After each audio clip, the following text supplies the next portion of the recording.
ಕೆಲವರಿಗೆ ಗಣಿತದ ಕೂಡಿಸೋದು, ಕಳೆಯೋದು, ಗುಣಿಸೋದು ಅಂದರೆ ಅದು ಕಬ್ಬಿಣದ ಕಡಲೆ ಇದ್ದಂತೆ. ಇನ್ನು ಕೆಲವರಿಗೆ ಅದು ಸಿಪ್ಪೆ ಸುಳಿದ ಬಾಳೆಹಣ್ಣಿನಂತೆ.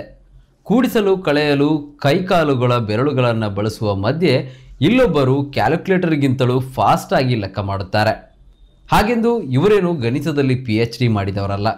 ಇವರು ಜಸ್ಟ್ SLC ಪಾಸ್.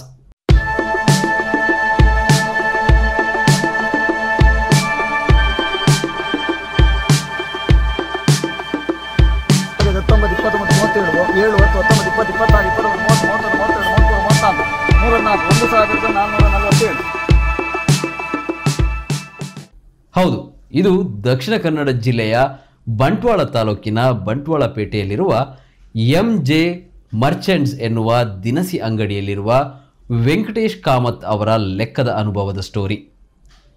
ವೆಂಕಟೇಶ್ ತನ್ನ ತಾತ ಅಪ್ಪ ಆರಂಭಿಸಿದ ದಿನಸಿ ಅಂಗಡಿ ವ್ಯಾಪಾರವನ್ನು ಮುಂದುವರಿಸಿಕೊಂಡು ಬರುತ್ತಿರುವ ಓರ್ವ ವ್ಯಾಪಾರಿ.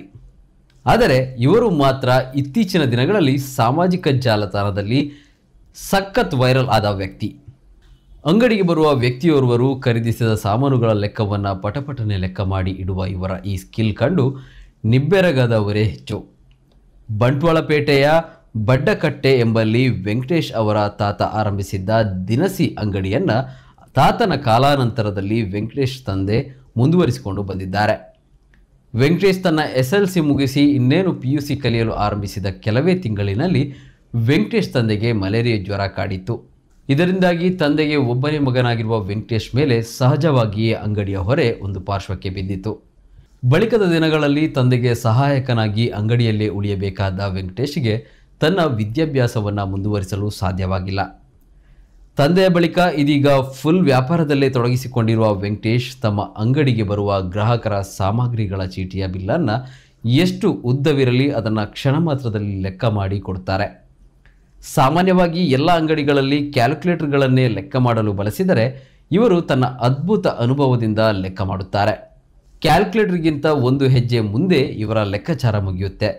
7, 13, 18, 26, 26, 22, 31, 6, 9, 10, 12, 15, 28, 39, 3, 2, 5, 6, 6, 6, 4, 11, 1191, 3, 4, 14, 15, 19, 20, 37, 7, 10, 19, 20, 24, 21, 30, 31, 32, 33, 34, 1447. SLC ಆದ ನಂತರ ತಂದೆಗೆ ಇದಾಯಿತು, ಯಾವುದು ಮಲೇರಿಯಾ ಜ್ವರ ಬಂತು. ಹಾಗೆ SLC PUC ಹೋಗಿದ್ದೆ, ಅರ್ಧ ಬಿಟ್ಟು ಮತ್ತೆ ಡೈರೆಕ್ಟ್ ಅಂಗಡಿಗೆ ಇಲ್ಲದು. ಹಾಗೆ ಅದರ ನಂತರ ಹೋಗಲಿಲ್ಲ, ಡೈರೆಕ್ಟ್ ಇದಕ್ಕೆ ಯಾರಿದ್ದು, ಯಾವುದು ನಮ್ಮ ಜೀನಸ್ ವ್ಯಾಪಾರ. ಅಂದರೆ ಯಾರಿಲ್ಲ, ಒಬ್ಬನೇ ಮಗ. ಹಾಗೆ ಇದನ್ನು ಮುಂದುವರಿಸಬೇಕು, ಕಷ್ಟದ ಜೀವನ. ಹಾಗೆ ಅದು ಅಭ್ಯಾಸ ಅಷ್ಟೇ, ಅಷ್ಟಿಗೆ ಇರಲಿಲ್ಲ. ಮತ್ತೆ ಮತ್ತೆ ಮತ್ತೆ ಕಲ್ತು ಅಭ್ಯಾಸ ಇತ್ತು. ಹಾಗೆ ಒಮ್ಮೆ ನೀವು ಲೆಕ್ಕ ಮಾಡಿದಾಗ ಸೇಮ್ ಬರ್ತದೆ. ಇನ್ನೊಂದು ಸತಿ ಹೇಳಲಿಕ್ಕೆ ಆಗೋದಿಲ್ಲ ಸರ್, ಮನುಷ್ಯ ಅಲ್ಲ, ತಪ್ಪುದಿಲ್ಲ ಅಂತ ಹೇಳಿ ಇನ್ನೊಂದು ಸತಿ ತಪ್ಪುತ್ತದೆ. ಯಾಕಂದರೆ ಬೆಳಿಗ್ಗೆಯಿಂದ ಸಾಯಂಕಾಲ ಮಾಡಿ ಸುಸ್ತಾಗ್ತದೆ. ಹಾಗೆ ಕಳೆದ 35 ವರ್ಷಗಳ ವ್ಯಾಪಾರದ ಅನುಭವ ಈ ರೀತಿ ಲೆಕ್ಕಾಚಾರವನ್ನು ಕಲಿಸಿದೆ ಎನ್ನುತ್ತಾರೆ ವೆಂಕಟೇಶ್.